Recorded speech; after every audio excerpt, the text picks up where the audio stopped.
Hi, everyone, and thanks for joining us for today's monthly free webinar at the Center for Financial Social Work. We have a wonderful speaker who has a wonderful presentation for you on financial problems and suicidality.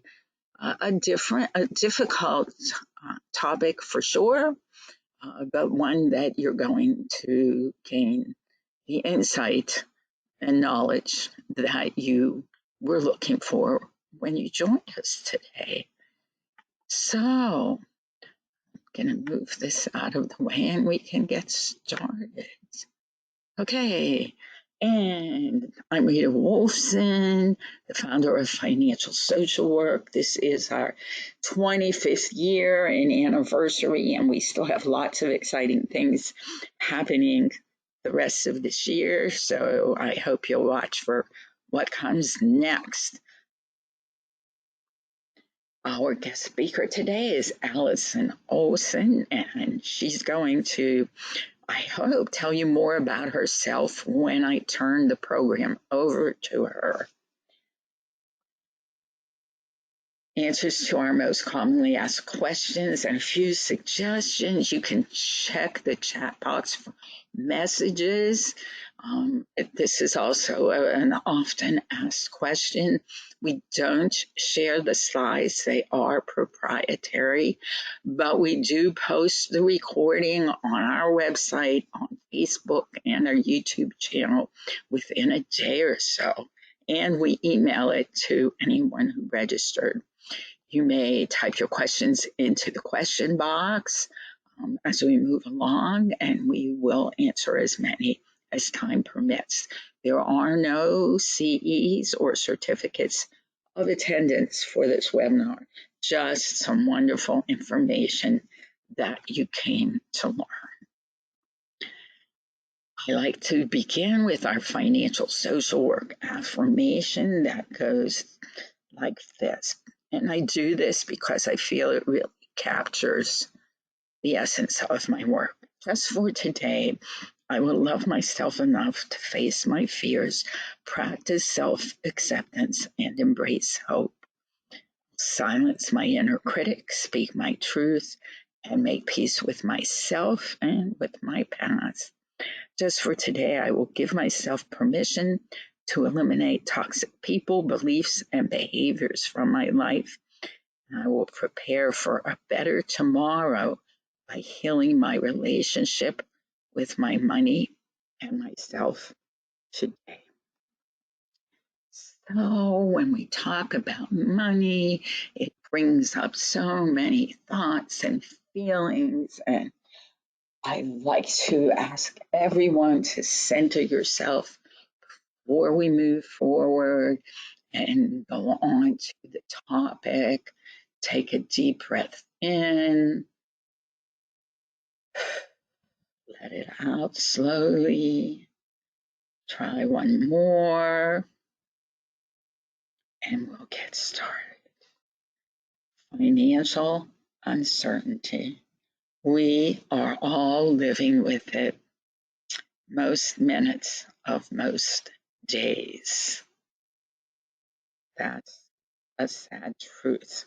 But in these difficult times of record inflation, massive food insecurity, growing homelessness, all of the problems you're experiencing either personally or with your family or with your clients, we know how important it is to have the training and the community to feel supported in these areas. So this picture here is meant to represent me, though I didn't look that good 25 years ago, but it's me in the woods yelling and saying and shouting, we need financial social work. But back then it wasn't, well, it didn't exist because I hadn't created the phrase yet. And we weren't in the same circumstances we are today or back in the Great Recession. But today, as you can see, it is the economy causing all kinds of stress and anxiety and worries for so many men and women in this country and in many other countries, of course. So just think about for a few seconds, what percentage of American workers do you think say they experience financial anxiety every day? When you have that number in your head, I'm going to go ahead and tell you the answer.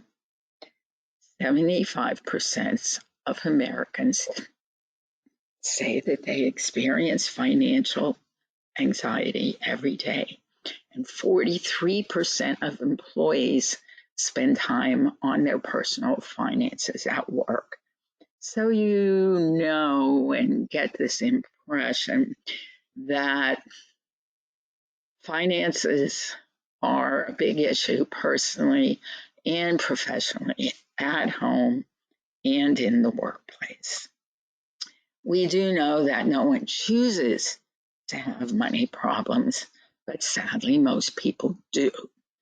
So the question for me over these decades has always been why? Why? Why? Why do we have all of these problems? And there are many, many, many answers. And we've done many webinars and trainings and other social media presentations trying to answer that question.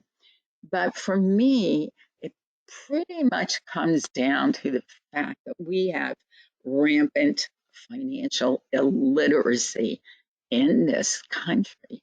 We just continue to raise generation after generation of financially illiterate men and women who don't have the knowledge or the skills to make the best financial choices. So this is one version. It's my version of what I call the cycle of financial illiteracy.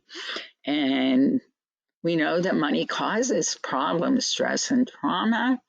And too often it's easy to ignore them, although they're always a presence, very real presence in the room and on our mind. That avoidance leads to physical, mental, emotional, psychological, and social problems.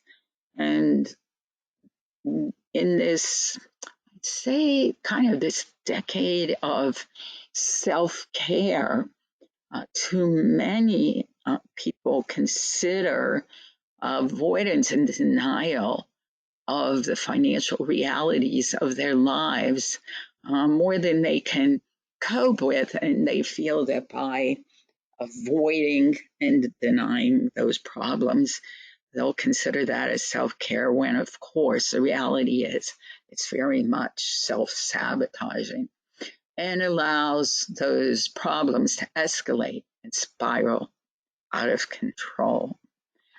I grabbed this from Guardian Savings. It's just a slightly different version of the cycle of financial illiteracy, where children grow up watching parents struggle financially and not being taught about money. In society today, families would prefer if this, many families, certainly not all, would prefer if the schools taught financial education, financial literacy, and the schools feel very often, too often, that the family should be doing that financial education piece. Whichever is happening, children do internalize what they're observing as they grow up. And a lot of it, most of it is observation, because it's not instruction. And the cycle perpetuates itself because money is always the elephant in the room. Why? Because it's still a very taboo topic, even as we enter the second half of 2022. Another why? Because financial health and wellness are about so very much more than dollars, cents, debt, math, and budgets, or crisis management, or providing referrals. There's so much more involved. Financial illiteracy is a major factor in financial behavioral health. And you can see just a few examples of how these financial problems impact us emotionally, physically, and mentally. Social work is described as assisting, protecting, solving, coping, all of the really important, valuable work that we do. One of the less understood facets of that work is our personal, ethical, and professional responsibility to clients to provide financial information, motivation, and support. So this year, really, 2022, has been a time when I have been talking a lot and doing a lot around the topic of why we need to discuss with clients, teach them, talk to them about money. And let me just quickly explain financial social work, what it is, what it does, and then we'll go on to Allison's wonderful presentation. So, financial social work is the intersection of politics, the economy, social work, economic, gender, and social justice. Again, you can see just some of the pieces involved in that element. Financial social work explores the fundamentals of financial health, the thoughts, feelings, attitudes, beliefs, values, and experiences we each have and hold. And the reason that's so important is because it drives our financial behavior, which is how we earn, spend, save, share, and borrow. And it's so important to remember and accept the fact that until and unless behavior changes, nothing changes. So, of course, financial social work is a behavioral model. At its heart, at its essence, it is about the relationship each of us has with our money and with ourselves. And that truly is the core of financial social work. It's interactive, reflective, and strength based, educational, motivational, and supportive, holistic, multidisciplinary, and healing. All of these are really important pieces of the financial piece of our lives. It works, financial social work works beautifully with individuals as well as with groups. And it is very hopeful and helpful. We have thousands of graduates across the country and around the world, as you can see here. And now it is my great pleasure to go ahead and turn over this presentation to our speaker, Allison Olson. Okay. Hi, Allison. Hello. How's it going? Let me get my presentation pulled up here. And you should be able to see it now. We can. Great job. Okay. All right, excellent. Thank you so much for joining us today for this really important topic. And it appears to be an increasingly important topic as our economic situation fluctuates. And so I'll talk some more about that. I completed the financial social work certification about a year ago, and I've worked in several different fields as a social worker, from like corrections to aging services, crisis services. I've been in jails, prisons, courts, hospitals, crisis centers, in people's homes doing um, family preservation, stuff like that. And it seemed to be just this theme, right? That it kept coming up, and I felt like we just needed more and needed more. And so I've really benefited a lot from the financial social work certification, and I hope you, if you're not already, that you consider it as well. So we'll focus today on financial troubles and suicidality. Start here with a poll, just to get our heads kind of wrapped around this, and um, we'll post the poll here.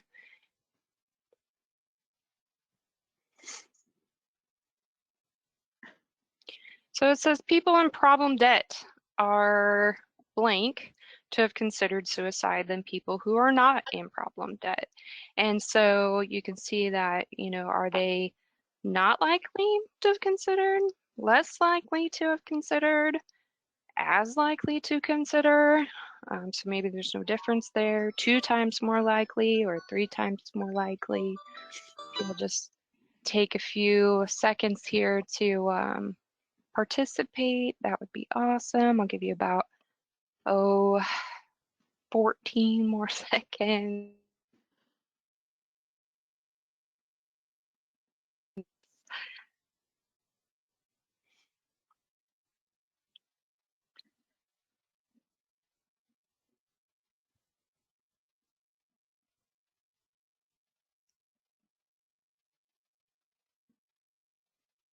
All right. Looks about like 70% of you have voted here, so I'm going to go ahead and collect your responses.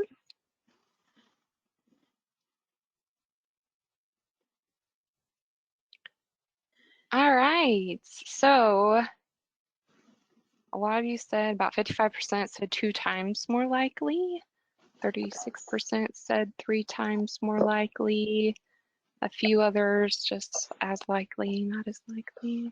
Yeah, thanks for participating there. So, people in problem debt are 3 times more likely. So the points don't count, but if you answered 3 times more likely, you got 1,000 points there. So people in problem debt are 3 times more likely to have considered suicide than people who are not in problem debt. And so as I'm working in the field and as I'm doing suicide assessments and admitting people for residential treatments and admitting people to the crisis center, I'm, seeing this play out, and we are missing a big piece to the puzzle, I feel. And so as I researched this, it kind of just supported that, feeling we get as professionals. So it is important to recognize that suicidality is very complex. Lots of things go into that. A lot of social factors, life events, uh, other circumstances that all drive someone to think about suicide. So we're going to just kind of narrowly focus today on money problems as a possibly overlooked factor, which can contribute to some people becoming suicidal. There's lots more that we could do to help reduce the psychological harm that can cause in this distress, and to help people out of money problems altogether. So first we'll kind of talk about like how that happens, right? So triggers is a sudden financial problem that can rapidly increase someone's risk of suicide or act as a trigger for suicide attempts, particularly when someone's already struggling with other long-term issues. So the first one there is major life changes. Any loss of household income, right? So you can think of all the different ways that this could play out. Could be when someone's retiring, I have a lot of folks who struggle, or they're coming out of military service. That is a very big change. It's a change in income, it's a change in status. Um, think about divorce, losing just not only the relational stress, but there's a financial stress that comes with that. Any kind of legal situation has a lot of financial stress that comes with it. Even more positive things like a new baby, major life change that creates financial stress. Um, some people describe how long-term poverty has worn away at their resilience, and these additional stresses over time they just cannot handle anymore. And when people become hopeless about their financial situation and not believing that a better future is possible, they become particularly vulnerable to those thoughts about suicide, and suicide risk then increases. Next trigger is income shocks, right? So I was doing pretty good, but then this thing happened. So for instance, driven by time off work, sick, or benefit sanction can undermine their financial security and stoke feelings of inadequacy and powerlessness, which can lead then to suicidality. We experience, I don't remember, it was probably 10 years ago or longer, where we experienced, if you worked for the government, furloughs, and going a day without pay, that affected something. More recently, if you had to go on quarantine, due to COVID, or, that was time without pay, possibly, if you were under that umbrella of where you got, paid back or anything. Or even so, maybe it wasn't at your full, um, full income. There's times where you have to go in short-term disability or FMLA. I mean, FMLA is really great. It saves your job, but it doesn't pay you. And so, that can be a big income shock if you have something like that, where you need to be a caregiver, or maybe it's your own issues. So those income shocks can be pretty devastating at times. And then problem debt. Research has found that people in problem debt are more likely to consider suicide as those without that problem debt. So while 4% of those who are debt-free think about suicide each year, this rises to 1 in 8, or 13%, among people who have been seriously behind on bills or credit payments over the same period. So much difference there as we consider some of these triggers. So I want to talk next about this bigger picture.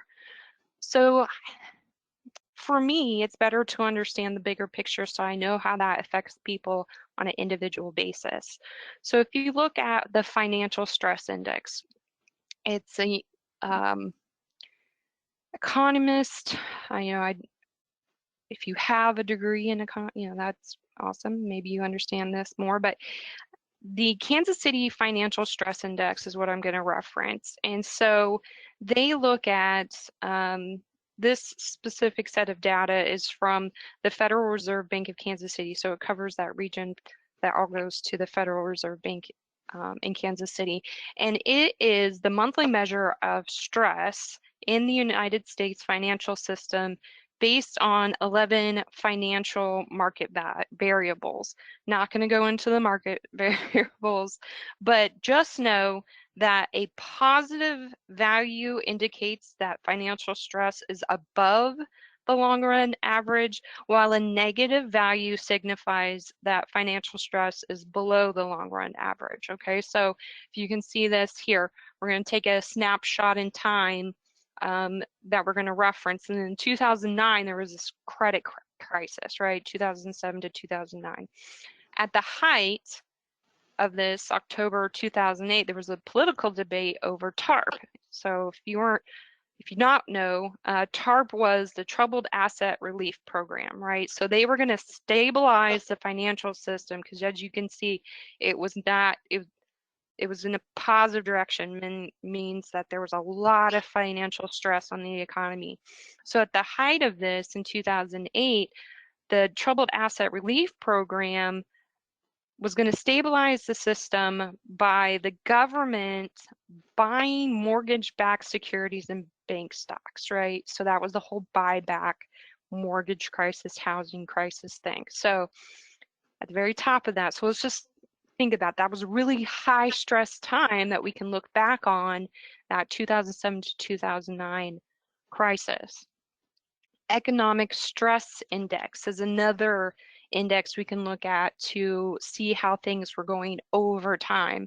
So if we look at the index here, for the first quarter of 2022, it's been 1.17. All right, so the lower the index, the better the economy is. So if you can see at the very beginning of this graph, in 1999, it was 0.0, which was really good, right? So what was happening in 1999? There was a tech boom. And in the tech boom, the economy was doing very well. So not any stress on the economy, right? So that was really good.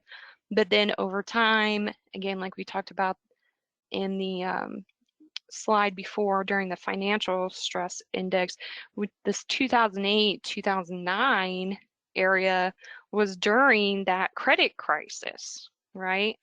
So a lot of stress on the economy. If you look over here at 2020, so we're actually negative in 2019, but then 2020 hits and it's now if you weren't aware, there was a pandemic in 2020, and that during the coronavirus lockdowns, the economic stress index went up to 20.04, and that is noted then to be the worst year on record dating back to 1973. So very significant time there. I'm sure there'll be a lot more research to come on the virus and on the lockdowns and how that affects mental health. And I'm kind of looking forward to seeing how that all plays out. But for the purpose of what we can grasp today, I'm going to really go back and focus on this 2008 and 2009 during the housing and credit crisis. So during the Great Recession of 2008, there were extensive and widespread home foreclosures. In 2009, the number of suicides in the United States surpassed motor vehicle deaths for the first time in modern history. And kind of let that sink in, because that's huge, right? And our research from that time period confirms that suicide risk was a public health consequence of home foreclosures, especially among middle-aged adults. So why did we have that problem, especially for middle-aged adults? Because they're the ones that had all the mortgages, right? So what does that tell us? Housing crises are mental health crises. And that's really important for us to start thinking about and to inform our practice. Next one is human cost of job loss. Okay, so while the link between unemployment and suicide rates remain to be studied, we can establish that there is a terrible human toll of job loss. So we know that the loss in earnings when people lose their jobs persist far into the future, even 15 to 20 years after an initial episode of job loss. People who were displaced make an average 20% less than comparable workers who kept their jobs. The hardship of job loss also has serious negative impacts on health. In the short run, layoffs are associated with higher risks of heart attack and other stress-related illnesses. Over the long term, The increased mortality rate due to unemployment can persist up to 20 years after job loss and lead to an average loss of life expectancy of up to 1.5 years. Long-term unemployment is particularly costly, not only for earning losses, but because it affects the person's morale and self-confidence and how a person's being viewed by companies. So the odds of finding a job after losing one becomes increasingly hard. So if you've just lost your job within a month, you have like a 1 to 3 chance of becoming employed in the next month. But if you've been unemployed for 6 months or more, that drops to a 1 in 10 chance of finding a job in the next month. So the social costs of the 2008 banking crisis and the economic recession has created some more data for us. Okay, so Carlos Nort and his colleagues at the University of Zurich explored the link between increased rates of unemployment and suicide, and they attributed 45,000 or 1 in 5 suicides a year worldwide to unemployment, with a further 5,000 deaths caused by the economic crisis. So we can see that unemployment is devastating. So when we see unemployment, we need to, that unemployment crisis is a mental health crisis. People need jobs. And despite some of the perceived negatives, work provides status, it provides structure, it provides the feeling of being having purpose and productivity. So when you lose this, you lose that status. And there's still a lot of social stigma attached to being unemployed. So from this big picture, if we can then incorporate into our practice that early detection of depression is of great importance for reducing suicidality. We can pick this apart. We can get ahead of the game because we know now that economic crises are mental health crises. So how do we address this? What do we do with it?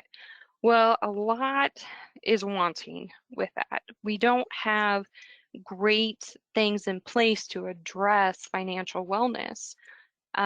Personal financial well-being should be higher on the list. And so there's this really great program that I found. It's called the Employee Survey and Personal Financial Wellness Scale.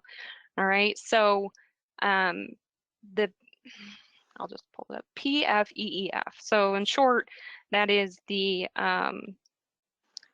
this employee survey, right? So it was created to survey their employees to see what their financial wellness was.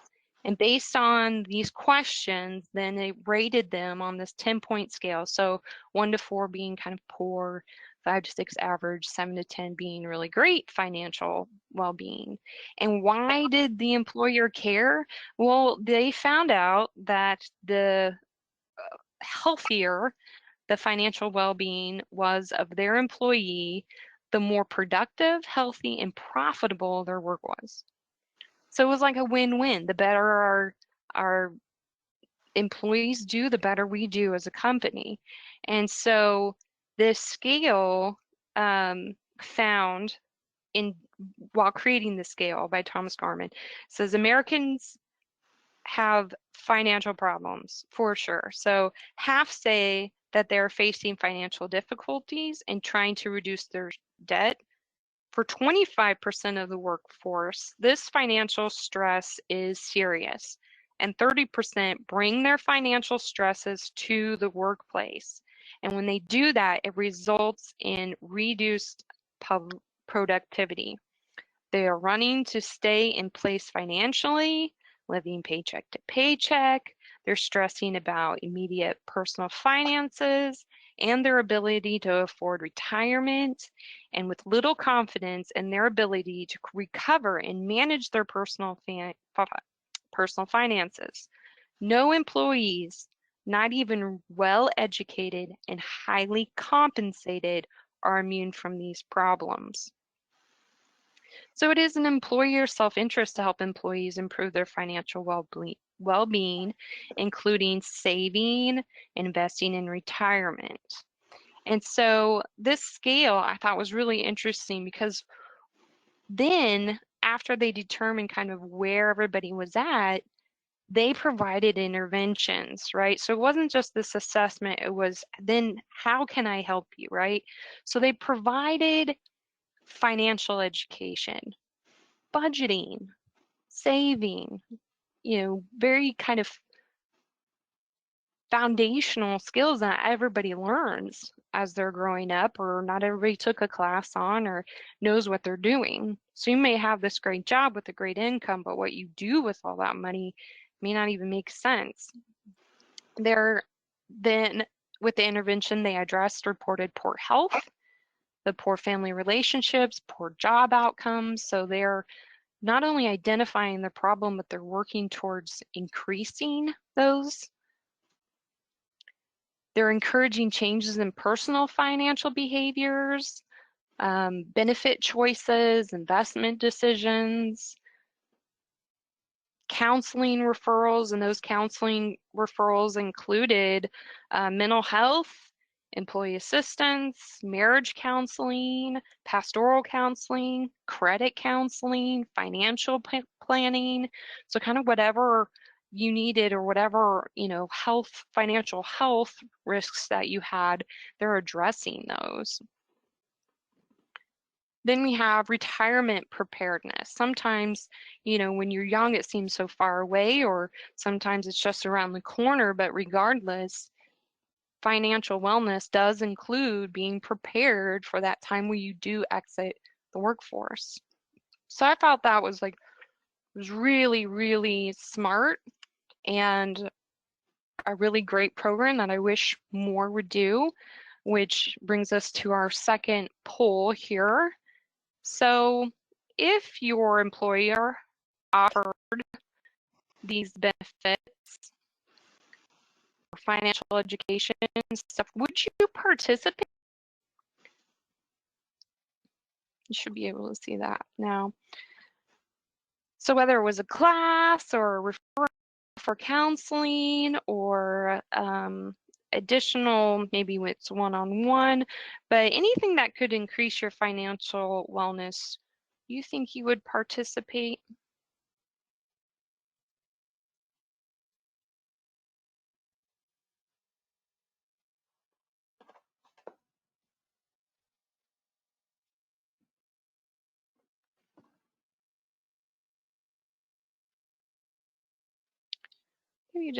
Maybe 11 more seconds here.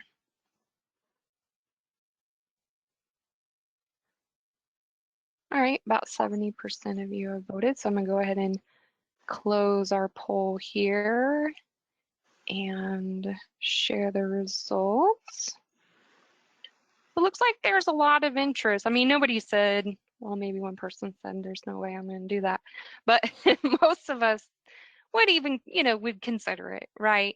And there's lots of variables as far as well, if I have to compete with my lunchtime, I don't know if I would go myself, but if it was an addition or a different time, I absolutely would. So I would encourage all of you to start with yourself, right? Start with the just basics of, do you have an employer assistance program, or what does your insurance offer? What do the organizations in your community offer?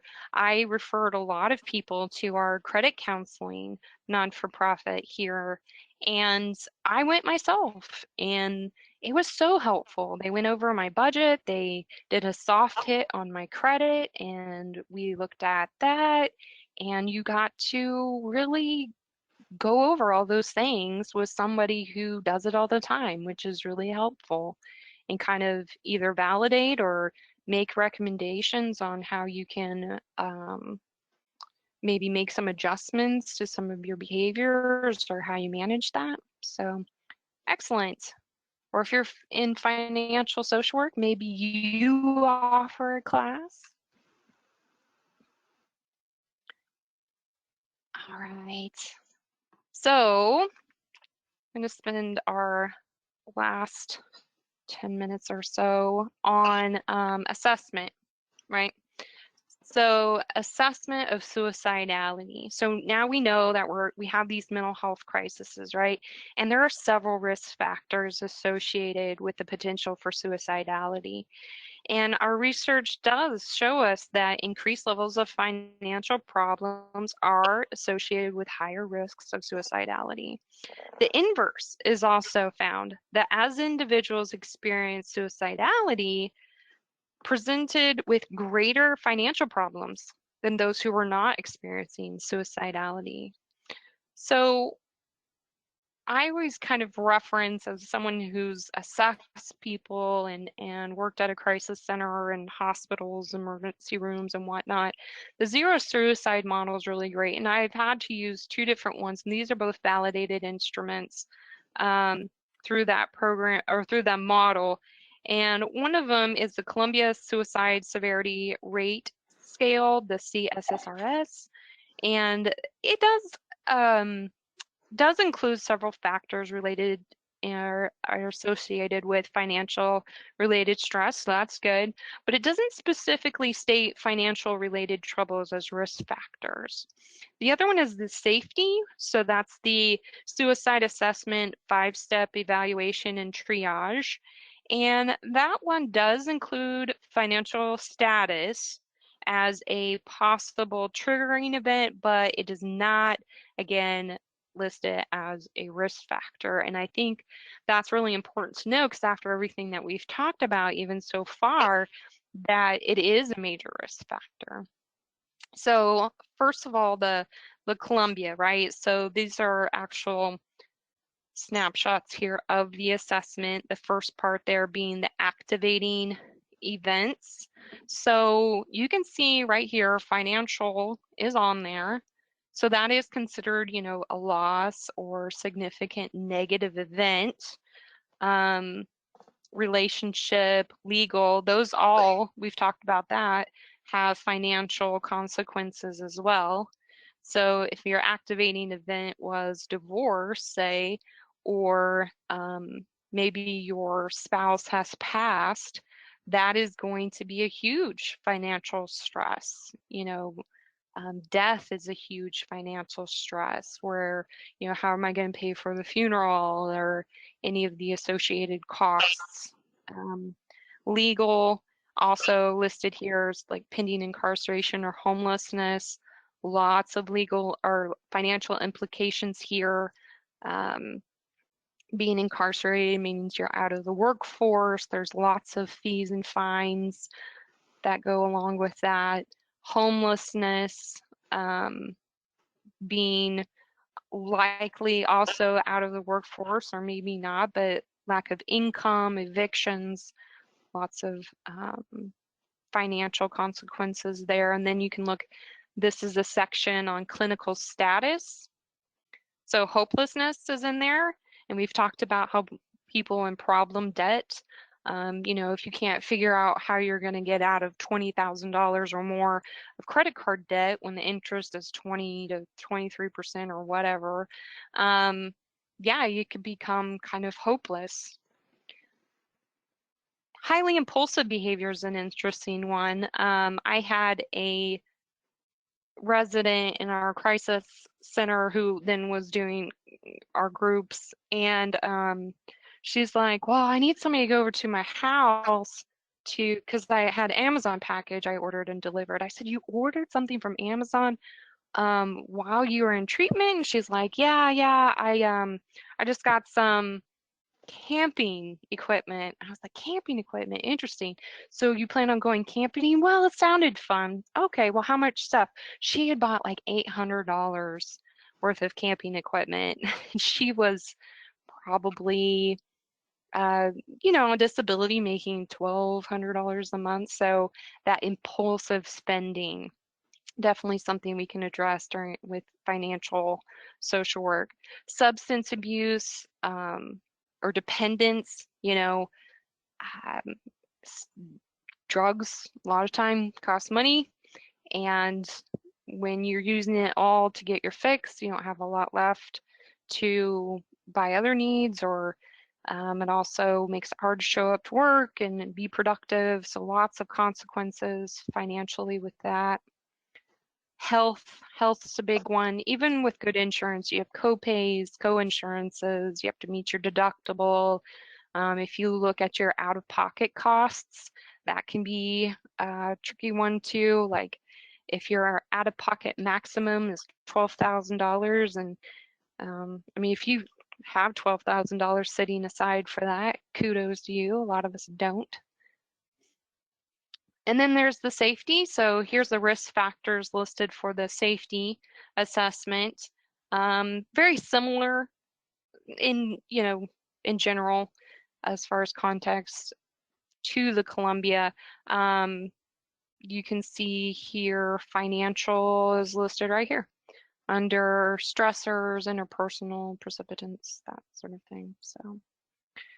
So we're going to take it a step further, and that's kind of where the financial social work comes into play and how we as practitioners can help address this. So when you think about a significant negative event, we're going to ask about divorce. We're going to ask about job loss. Are you going through bankruptcy?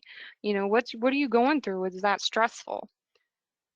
Homelessness, the eviction. There's a lot of feelings that come with eviction. There could be shame and guilt and embarrassment, or that hopelessness, helplessness, foreclosures, very painstaking process, loss of income, hopelessness caused by problem debt or unemployment, impulsivity, gambling. Gambling's a huge one. Says research identified that one of the most adverse conditions of gambling disorder is suicidality. So that's huge. That's a lot of financial implications. I've had a client on a second mortgage before foreclosure because they gambled it away. And then compulsive spending, I gave you kind of an example of that, but that's a big one. And a lot of people who are going through manic phases, if they have access to money, experience that compulsive spending. You can go through your income or savings or, whatever, or max out a credit card, really quickly. Overall, there's really a need for further research. I found a lot, but it's a lot of gaps though too. And so when we know that researchers have found this link between financial troubles and suicidality, and economic stress and suicidality, we need more research to really demonstrate to behavioral health professional community the necessity for inclusion of financial stress as an indicator for suicidality, and start creating that verbiage on our assessment instruments. In the meantime, we can definitely keep with educating ourselves on financial risk factors and encourage patients to think about that and work through those financial troubles during evaluation and treatment. Always think it's a good idea to have the Suicide Prevention Lifeline numbers and the Veterans Crisis Line numbers handy. And here in Kansas, we had an exciting thing happen where, well, no, it's national, I think, the 988 number. I think that's really awesome too. So thank you guys so much for coming and participating and spending some time this afternoon talking about this important topic. I hope you found it interesting and helpful and useful for your practice. Allison, that was just fabulous. That was so much great content and information. Thank you so much. I Thank you. do believe, and I am, okay, so I'm having trouble getting my screen back up, but I should be able to. Let's see. Okay, how's this? All right. So before we go to Q&A, and I do believe, Olga, we probably have questions, right? Um, let me just finish up with three very important things that I like to leave everyone with. That's the fact that no one chooses to have many problems, but most people do. And no one can or needs to know everything about money, but everyone needs to know certain things about money. What you need to know could be different than your office mate or Allison or me. So it's important to know certain things about money, and and always so important, we need to prepare our children for the real world by teaching them well about money. We have many additional services and resources for you at the Center for Financial Social Work. Next month's free monthly webinar on August 11th is on the intersection of race-based trauma and financial literacy. That's one I think we'll have a really good attendance for. And then in September, we will be launching the Financial Health and Wellness Network, and everyone will be able to join this wonderful group and have access to additional training, collaboration, support. So hope you'll join us there. On the Financial Social website, we have many essays written by our graduates that you might find of interest. We also have a partner program, and if you refer someone to Financial Social Work, you receive $50, and that person receives a $50 discount. So lots of things going on in Financial Social Work. This is the certification. There are 5 workbooks. It does include 20 CEUs from National Association of Social Workers. Our students have 6 months to complete this self-study, self-paced program. And I appreciated Allison sharing with everyone that she is a graduate. So all of the materials are included, and that means the final exam also. And there is a 3-year renewal. So we are ready for Q&A.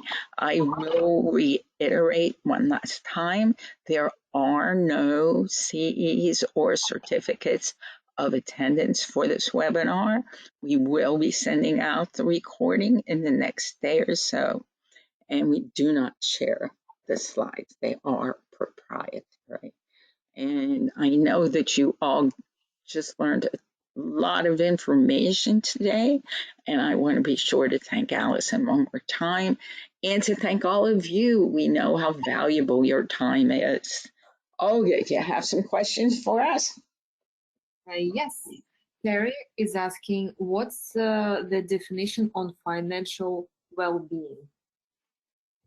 It was during your presentation, Allison. Yeah, so when they look at financial well-being, I mean, there's 8 questions that it says an 8-item survey, which is a reliable measurement of perceived financial distress versus financial wellness. And so if you want to look at the exact 6 scale, it's the Personal Finance Wellbeing Scale by Thomas Garman, and that you should be able to see on the video, but it's the PFEEF. And so I don't have with my notes here the exact questions, but yeah, it would be interesting to look at what they're using to define that wellness. Good question. I would also like to point out that there are numerous definitions for financial wellness. And I would think in our work with clients, we can, because of our training and experience, recognize, especially if we're looking for it, financial circumstances that are posing a problem. And so I've come up with several different definitions for financial wellness, financial health. Mostly it's about reducing the stress and the trauma that lead to depression and more anxiety and poorer financial circumstances. So it is wonderful to have specific measuring tools, but we don't, because some people measure it by how much, what your investment portfolio is, what your emergency fund is, and of course, this being financial social work and more focused on the psychosocial components, and that's how we help clients to really create change in their lives rather than just teaching them how to budget. So lots of definitions out there if you go ahead and Google it. Okay, next question. Thank you. Due to economic impact of COVID in 2020, was there an increase in suicide rates? Yeah, that'll be very interesting. So the initial, if you look at the CDC's information on morbidity and mortalities, in 2019 and 2020, the suicide rate actually declined by 3% overall, but prior to that, it had increased 30% since 2000 and since year 2000. So there's lots of factors that are going to be different with COVID that didn't exist during other economic crises, such as the social isolation, the lockdowns, economic decline that looked different where people couldn't work in the same fashion, the family stress, disruptions to work and school, and illness and stuff. So it'll be really interesting to kind of see more research come out on that. So Which good is question. saying, you're actually saying that suicides declined during COVID. There was no significant increase, no. I would just guess that the subsidies played a big role in that. When people received the multiple subsidies, they were able to either pay down debt that they might have had for a very long time or put money into savings. And so I think that could be part of that factor. Mm-hmm. And there were protections against evictions. Right. And so that helped too. If you go back and look at the economic stress index, it did go up to 20.4 in 2020, but then it dropped right back down to 0.85, the year after. So yeah, a lot of those interventions help curb the effects. I just read today that people are just collecting new credit cards to use because they cannot afford the cost of things today. So this is that bumpy road of economy. You have one more question? I think Allison probably has to get going. Is there one more question, Olga? Yeah, we have. How can we counsel someone who lives on a low income due to disability. They are on welfare or disability. Should we encourage education and provide programs to get them into a program to increase their emotional and mental health?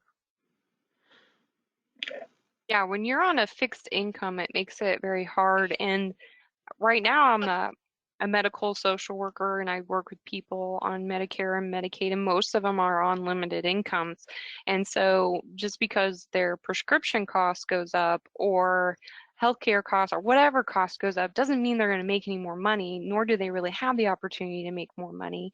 But a lot of times, I provide counseling on, okay, so how can we offset that cost? So I know I'm going to be on this antibiotic this month. That's going to cost me $50 extra.